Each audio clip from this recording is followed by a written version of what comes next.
Bismillahirrahmanirrahim. Assalamualaikum warahmatullahi wabarakatuh. Berita Al-Hijrah 27 Jun bersama saya Nazira Syariat. Berikut tajuk utama malam ini. 2.5 juta jemaah berwukuf di Arafah hari ini. Juga premis Nur Atika Songkit berusia lebih 50 tahun hangus.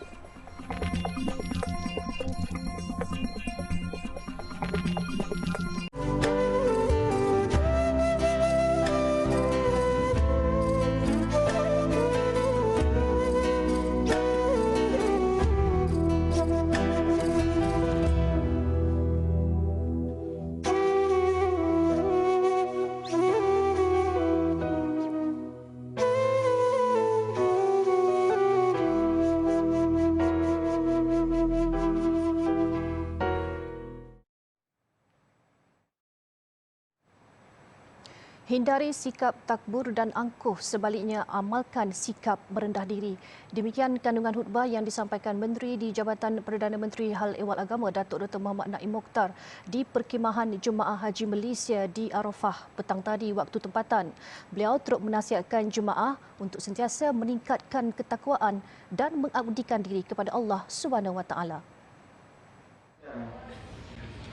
Lihatlah pada diri kita ketika ini, dengan hanya memakai 2 helai kain putih yang menjadi simbol ketidakmampuan dan penyerahan diri kita kepada Allah Subhanahu wa Ta'ala.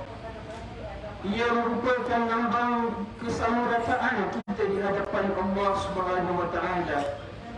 Harta, jawatan, rupa paras bukanlah kelebihan yang menjadi ukuran, tetapi yang menjadi ukuran hanya ketakwaan jua yang dilihat oleh Allah Subhanahu wa Ta'ala.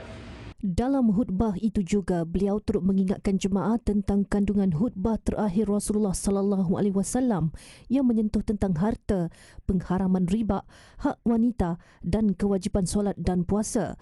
Datuk Dr. Muhammad Naim juga menasihati jemaah untuk memanfaatkan sebaiknya hari Arafah ini yang merupakan waktu mustajab doa.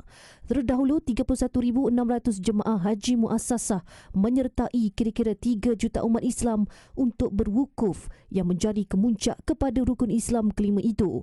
Selepas mendengar khutbah Arafah dan beribadat secara sendirian, jemaah akan bergerak ke Muzdalifah petang ini waktu tempatan sebelum bermabit di Mina. Jemaah kemudian akan melontar selama 4 hari sehingga 13 Zulhijjah.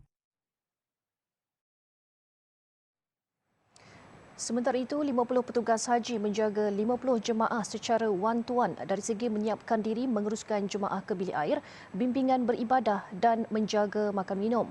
Ia menerusi program Prihatin Tetamu Ar-Rahman Peneman bagi membantu jemaah yang dikenal pasti memerlukan bantuan dan bimbingan khusus sepanjang tempoh kemuncak haji atau masyair. Menteri di Jabatan Perdana Menteri Hal Ehwal Agama Datuk Dr. Muhammad Naim Mokhtar yang sempat menziarahi mereka di kemah-kemah di Arafah melihat jemaah yang terlibat dalam keadaan baik. Suasana gembira. Setengah daripada mereka yang saya jumpa tu menangis, mungkin kegembiraan dapat hadir berwukuf di Arafah, dan mereka ini mengucapkan penghargaan yang tinggi kepada tabung haji yang telah memperkenalkan program ini. Khidmat kepada jemaah warga emas ini adalah realisasi daripada hadis Nabi dalam berbakti dan memberi manfaat kepada manusia lain. Kesemua jemaah haji Malaysia berada di Arafah untuk berwukuf. Dalam pada itu, lebih 2.5 juta jemaah menyertai musim haji kali ini dan jumlah itu adalah yang terbesar pernah direkodkan dalam sejarah. Menurut Direktorat Pasport Arab Saudi, daripada jumlah itu 1.65 juta adalah jemaah luar negara yang memasuki Arab Saudi melalui pelabuhan udara, darat dan laut. Terdapat beberapa faktor yang menyebabkan kenaikan jumlah jemaah haji musim kali ini, antaranya penghapusan syarat umur maksimum dan penangguhan syarat mahram untuk jemaah haji wanita. يعجز اللسان عن التعبير. شعور عظيم، شعور ما شاء الله يعني أول مرة أنا قلبي يبغى يحبس حكل الجبل، أنا قلبي يبغى يحبس. الحمد لله الحمد لله الحمد لله. شعور ما يوصف، الدمعة تفر من عيني، شعور لا يوصف، لا يحكي لا يتحكي، شعور من الأرض للسماء. ملك الأرض كله لا يساوي بصاد نظرة لوجه الله بس. Selepas matahari terbenam, jemaah haji bakal bergerak ke Muzdalifah untuk bermabit sebelum ke Mina untuk melontar jamrah. Sejuta kenderaan dijangka akan membanjiri lebuh raya Karak, Kuala Lumpur, KLK. Menurut Anir Berhad, lonjakan trafik sebanyak 70% itu bermula hari ini sehingga esok bersempena cuti Hari Raya Aidiladha 1444 Hijrah. Dan untuk mendapatkan maklumat lanjut berhubung situasi trafik menuju lebuh raya Pantai Timur LPT, kita bersama wartawan Haliza Faisal yang kini berada di Plaza Tol Gombak. Assalamualaikum warahmatullahi wabarakatuh penonton TV Al-Hijrah. Seperti mana yang kita sedia maklum, akan berlaku lonjakan peningkatan pertambahan kenderaan sebanyak 70% untuk lebuh raya KLK sepanjang 2 hari itu, hari ini dan juga hari esok bersempena dengan cuti Hari Raya Haji. Dan apa yang saya boleh kongsikan situasi trafik setakat pukul 6.30 petang sehinggalah pukul 7.50 petang tadi untuk di Plaza Tol Gombak ini. Keadaan trafik masih lagi lancar seperti mana yang dapat anda lihat di kaca televisyen anda, namun berubah selepas waktu itu menjadi bergerak perlahan keadaan trafik di sini susulan daripada pertambahan kenderaan. Dan ingin juga saya kongsikan info trafik secara keseluruhan untuk di KLK dan juga LPT1 daripada Anir Berhad. Untuk di KLK keadaan trafik untuk ke arah timur trafik perlahan. Bagaimanapun di LPT1 untuk kedua-dua arah bergerak secara lancar. Dan setakat ini pihak Anir tidak ada memaklumkan berlaku sebarang kemalangan maupun perkara-perkara yang tidak diingini yang boleh mengundang kepada kesesakan lalu lintas ataupun trafik di lebuh raya ini. Dan untuk memastikan perjalanan pengguna jalan raya bergerak secara lancar, Anir Berhad ada menyediakan cadangan jadual perjalanan TTA yang dikeluarkan bagi membantu pengguna mengenal pasti maklumat, info penting dan juga corak aliran trafik bagi anda boleh merancang perjalanan anda sebelum pulang ke kampung. Dan antara inisiatif pihak Anir bagi memastikan kelancaran trafik LPT1 dan juga KLK ini, pihak Anir ada menambah jumlah kaki tangan sokongan melibatkan petugas di Plaza Tol, pasukan LPT Ronda, pasukan pusat kawalan trafik TCC dan menempatkan lebih daripada 170 anggota rela. Ini melibatkan 20% pertambahan petugas. Dan pihak Anir juga ada memaklumkan mereka menyediakan dan untuk membuka lorong kontra di lokasi yang sesak dan lorong tambahan tol bagi transaksi secara manual. Ini adalah untuk memastikan kelancaran trafik yang terbaik diberikan kepada pengguna jalan raya. Dan sedikit pesanan ringkas, ingat rehat sekiranya anda berasa penat dan pastikan Touch and Go anda sentiasa mencukupi. Dan saya kira sampai di sini sahaja lintas langsung dari Plaza Tol Gombak. Kita kembali kepada Nazira Syaringat. Silakan Nazira.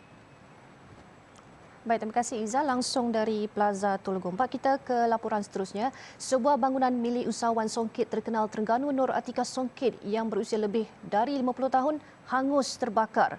Kejadian berlaku di Kampung Pulau Rusa, Kuala Terengganu kira-kira jam 10 malam semalam dan menyebabkan kerugian hampir 1.5 juta ringgit.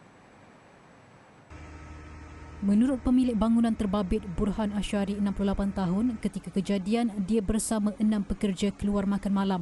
Dia bergegas ke premisnya sebaik dimaklumkan dan ketika sampai di lokasi kejadian, api sedang marak. Kebakaran menyebabkan galeri yang dipenuhi ukiran kayu hangus serta stok baju Melayu anaknya yang berada di tingkat atas bangunan. Jadi dalam 1 million tu visible ni dengan baju Melayu ya. So, baju Melayu anak saya ke atas tu penuh dengan baju Melayu. Baju Melayu yang dia berniaga lah, anak dia berniaga baju Melayu. Sebelah bawah tu galeri dan studio saya dengan pejabat saya.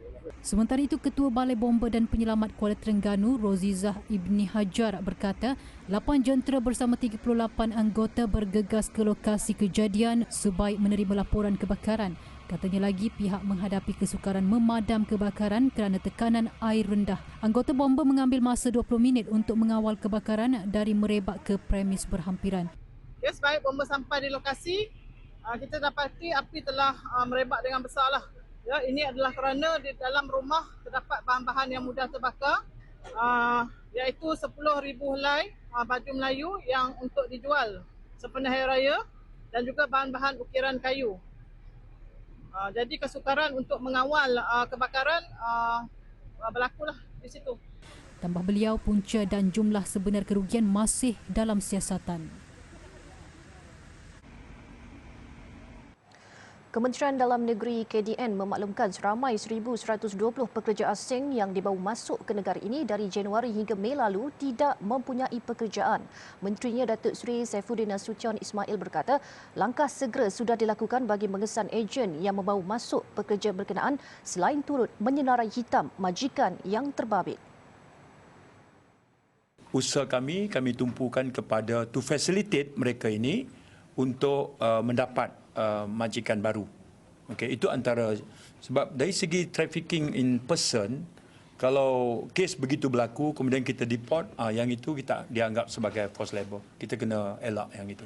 So tadi antara syurus Kementerian Sumber Manusia adalah bagaimana nak menguruskan kes yang sebegitu supaya mereka dapat peluang untuk bekerja melalui majikan baru dan sebagainya. Dia ada proses dia. Kita tahu ejen itu. Kita tahu majikan itu. Okey, kalau yang tidak bertanggungjawab tu, langkah pertama kita segera senarai hitamkan mereka. Beliau berkata demikian pada sidang media selepas mesyuarat jawatan kuasa bersama mengenai pengurusan pekerja asing ke-8 di Putrajaya. Turut hadir Menteri Sumber Manusia V. Sivakumar. Tambah beliau, biarpun kerajaan mempermudah pengambilan pekerja, masih ada pihak tidak bertanggungjawab mengiklankan pekerjaan di media sosial. Dewan Undangan Negeri Pulau Pinang akan dibubarkan secara rasmi berkod kuasa 28 Jun ini. Ketua Menteri Pulau Pinang Chow Kong Yew memaklumkan yang di-Pertuan Negeri TYT Tun Ahmad Fuzi Abdul Razak memperkenankan pembubaran itu bagi memulihkan pilihan raya negeri PRN diadakan dalam tempoh 60 hari. Saya telah mendapat perkenan Tuan Yang di-Pertuan Negeri untuk menandatangani proklamasi untuk membubarkan Dewan Undangan Negeri Pulau Pinang bagi membuka jalan untuk pilihan raya negeri yang akan ditetapkan oleh Suruhanjaya Pilihan Raya setelah semua negeri dibubarkan dewan masing-masing. So I am relieved that this is over, so we can now look forward to prepare for the state election. Kong Yew berkata demikian kepada media sejurus selesai menghadap TYT bagi memohon persetujuan tarikh pembubaran DUN di Seri Mutiara di Georgetown hari ini. 6 negeri iaitu Selangor, Pulau Pinang, Negeri Sembilan, Kedah, Kelantan dan Terengganu akan mengadakan PRN dalam tempoh terdekat. Selangor dan Kelantan sudah membubarkan DUN, manakala DUN Pulau Pinang dan Kedah masing-masing akan dibubarkan pada 28 Jun ini. Sementara itu, DUN Negeri Sembilan pula akan dibubarkan pada 30 Jun. Pertubuhan Kebajikan Anak Yatim Malaysia Peyatim optimis untuk mewujudkan sebuah pusat pengajian Islam anak yatim ASEAN atau APIA. Ia dalam usaha melahirkan para hufaz dalam kalangan anak-anak yatim atau miskin untuk menjadi imam, pendakwah dan usahawan Muslim yang kompeten di era teknologi maklumat kini. Dan bersempena bulan Zulhijjah ini, berinfaklah ke tabung pembangunan Akademik Pengajian Islam Anak Yatim ASEAN APIA bagi membela nasib anak yatim di rantau ini. Semoga infak ini menjadi asbab kita bersama Rasulullah di syurga nanti. Mak, Aisyah dapat nombor 1, Mak. Betul cakap Mak. Walaupun kita miskin, tapi kalau kita berusaha bersungguh-sungguh, mesti berjaya. Allah sentiasa bersama dengan orang yang sabar, kan Mak? Mak rehat dah dulu. Besok Aisyah datang balik.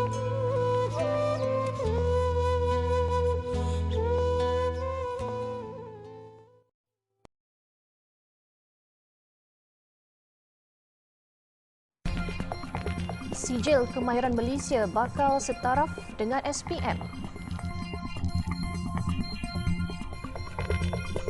Alhamdulillah, bertemu kembali. Sijil Kemahiran Malaysia SKM bakal dijadikan setaraf dengan Sijil Pelajaran Malaysia SPM bagi meningkatkan kadar kebolehpasaran pemegang SKM di pasaran industri negara. Timbalan Perdana Menteri Datuk Seri Dr. Ahmad Zahid Hamidi berkata, hasrat tersebut akan dibawa ke mesyuarat Jemaah Menteri untuk dibincangkan dalam masa 2 minggu lagi. Kami akan menawarkan tempat-tempat untuk mereka yang tidak mengambil SPM ataupun yang gagal dalam SPM untuk menyertai TVET. Dan oleh kerana kita mempunyai sijil-sijil yang akan dikeluarkan sama ada SKM tahap 1 hingga tahap 4 yang kertas dasar akan dibawa ke Kabinet untuk menentukan bahawa sijil-sijil ini akan turut diiktiraf sebagai sijil yang sama taraf ataupun lebih tinggi daripada sijil SPM. Jelasnya beberapa perubahan dasar turut dirancang bagi memperkasakan sektor pendidikan dan latihan teknikal dan vocational TVET selain bertujuan mengurangkan kebergantungan tenaga kerja asing di Malaysia. Beliau berkata demikian kepada media selepas merasmikan Majlis Pelancaran Portal TVET Madani dan pertukaran dokumen memorandum kerjasama antara kerajaan bersama syarikat berkaitan kerajaan GLC dan syarikat swasta di Putrajaya petang tadi. Sementara itu, mengulas mengenai cadangan penubuhan Suruhanjaya Ekonomi Gig Malaysia, beliau memaklumkan bahawa kerajaan komited dalam menyediakan bidang bersesuaian dengan usia pekerja bagi sektor tersebut. Tambahnya, setiap tahun industri gig akan berkembang sehingga 23% dan membabitkan 52.4 bilion ringgit pada 2021 dan ia secara langsung telah menjadi antara keutamaan bagi Kementerian Sumber Manusia dan kementerian lain dalam pasaran kerja sektor gig. Selain fokus utama projek bantuan dan pembangunan komuniti, Pertubuhan Korban Ikhlas turut membuka peluang kepada umat Islam di negara ini untuk bersama menyertai program ibadah korban di dalam dan luar negara. Duta Korban Ikhlas, Datuk Muhammad Kazim Ilyas berkata, bagi tahun ini pihaknya menyasarkan 300 ekor lembu untuk dikorbankan dan akan diagihkan kepada 25,000 penerima daripada golongan asnaf. Mengulas lanjut, Datuk Muhammad Kazim berkata pihaknya menumpukan ibadah korban di beberapa lokasi terpilih dalam negara termasuk pendapatan orang asli di Perak dan pedalaman Sabah dan Sarawak. Manakala di luar negara, Korban Ikhlas menyasarkan wilayah Mindanao di Filipina, Patani di Thailand, Kemboja dan Aceh di Indonesia. Kita tak abaikan dalam semenanjung Malaysia termasuk juga di Sabah dan Sarawak walaupun kita mengadakan sasaran korban kita di beberapa tempat di Asia Tenggara. Misalnya di semenanjung Malaysia kita tumpukan kepada asnaf dan juga mu'alaf dan saudara-saudara kita di perkampungan orang asli. Kemudian di Sabah dan di Sarawak juga kita buat di kawasan pedalaman di sana yang kita rasa sukar untuk kita nak sampai di sana, tapi kami di Korban Ikhlas akan usaha buat di sana. Untuk di Asia Tenggara kita buat di 4 tempat, tetapi di Filipina dah penuh dah. Pertubuhan Korban Ikhlas secara konsisten bergerak aktif menganjurkan program korban bersama penduduk di beberapa buah kampung terpilih di Semenanjung dan komuniti Islam di lebih 9 buah negara termasuk India dan Afrika sejak 2014. Sepanjang 9 tahun program dijalankan, Korban Ikhlas telah mengendalikan kira-kira 4,000 ekor haiwan melibatkan hampir 300,000 golongan sasar dalam dan luar negara. Bagi memastikan amanah ini dilakukan dengan telus, setiap peserta korban akan diberikan gambar bahagian korban sembelihan masing-masing selain sijil digital penyertaan dan notifikasi status korban terus ke SMS dan WhatsApp peserta. Korban Ikhlas menawarkan pilihan untuk korban di dalam dan luar negara mengikut kemampuan setiap individu dan masih sedia menerima tempahan korban di saat akhir. Harga bagi satu bahagian lembu korban ditawarkan serendah RM700 di Semenanjung. Bagi masyarakat Islam yang ingin melaksanakan ibadah korban bersama Korban Ikhlas, layari korbanikhlas.com atau imbas QR kod tertera atau hubungi talian 03 7890 6086. Ribuan penduduk di sekitar kawasan Puchong Prima terpaksa menumpang surau dan masjid di kawasan sekitar selama lebih 17 tahun. Atas ketidakselesaan itu, Jabatan Agama Islam Selangor JAIS telah mewartakan sebidang tanah berkeluasan 4.47 ekar bagi pembinaan sebuah kompleks masjid yang baharu. Bagaimanapun, jawatan kuasa pembinaan Masjid Jami' Taman Puchong Prima berdepan kekangan dana untuk meneruskan projek berkenaan yang menelan kos RM20 juta. Menurut jurucakap Masjid Jami' Taman Puchong Prima Ahmad Izhar Ahmad Nazri, kerja-kerja meratakan tanah wakaf telah pun dilaksanakan. Namun proses pembinaan tidak dapat dilakukan ekoran kekangan dana. Ketika ini pihaknya memerlukan kira-kira RM19.8 juta bagi menyiapkan kompleks Masjid Puchong Prima itu. Dana yang diperlukan sejumlah RM20 juta Malaysia dan setakat ni kami berjaya mengumpulkan RM100,000 lebih saja. Kami memerlukan lebih kurang RM19.8 juta lagi. Sebab kos ini bukan sekadar untuk nak membangunkan masjid, tapi kita akan bangunkan sekolah agama 2 tingkat. Kita pun akan ada dewan serbaguna untuk kegunaan penduduk-penduduk kat sini, dan juga kita akan ada satu kawasan untuk diberi peluang kepada peniaga-peniaga kecil untuk berniaga di kawasan masjid ini. Sumbangan itu besar harapan pihaknya agar umat Islam dapat membantu menyalurkan infak bagi pembinaan kompleks tersebut.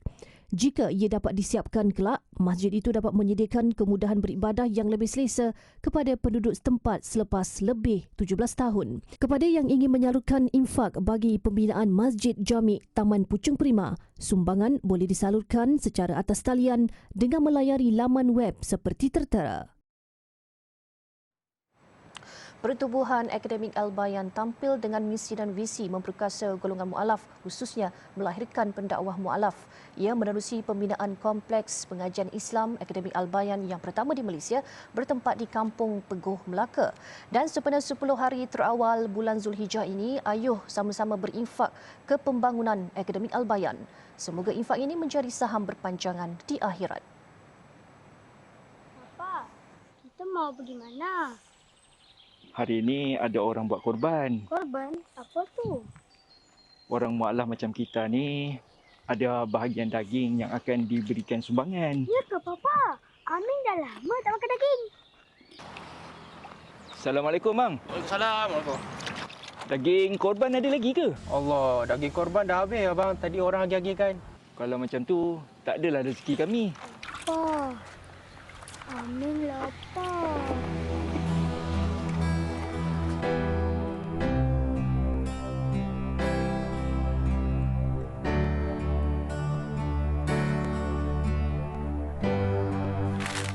Kalau ada lemang ke rendang tu bawa lah ke sini. Saya memang suka, Man. Boleh. Jangan buat pula. Kita makan sama.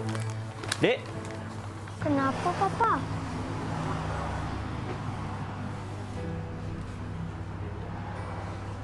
Bang, saya minta maaf. Tak. Ni duit baki awak tertinggal. Baki awak tadi ambil. Ambil.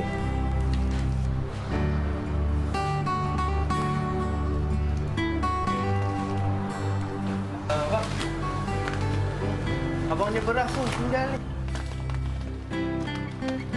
Okey bang Ni Fali, RM2 dah ni. Abang Mat. Salih. Kat sini punya Abang Mat. Tadi saya pergi pondok abang tadi. Tak ada orang. Ni ada daging tu abang.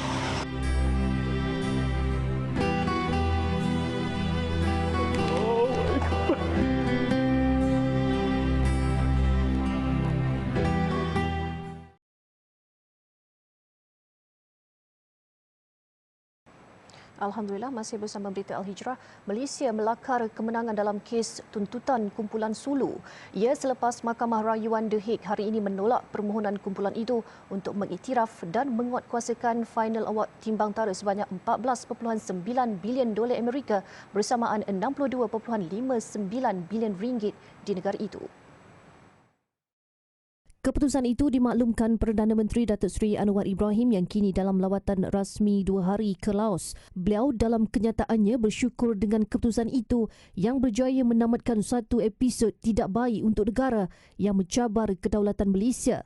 Keputusan itu juga sekaligus menghalang apa-apa usaha pihak yang menuntut untuk menguatkuasakan tuntutan mereka yang tidak sah terhadap kerajaan Malaysia di Belanda. Final award itu telah diberikan oleh penimbang tara Sepanyol Dr. Gonzalo Stampa pada 28 Februari lalu kepada 8 individu yang mengaku sebagai waris Kesultanan Sulu. Dalam usaha mereka untuk menguatkuasakan award itu, kumpulan Sulu terbabit dilapor cuba menyita aset Petronas di Luxembourg dan Belanda selain menyasarkan aset diplomatik Malaysia di Perancis termasuk sebahagian daripada kedutaan di negara itu.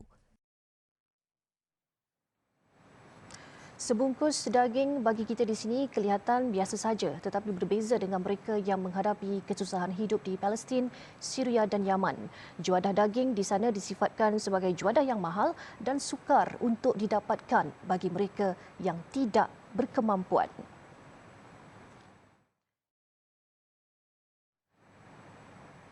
Korban di Bumi Ambia 2023, semoga tahun ini mereka mampu merasai juadah daging yang terbaik melalui sedekah yang kita berikan kepada mereka. Layari www.jommenyumbang.com untuk menyertai ibadah korban di Bumi Ambia atau hubungi 03-8926-7019 untuk pertanyaan lanjut. Ibadah korban, tanda kasih.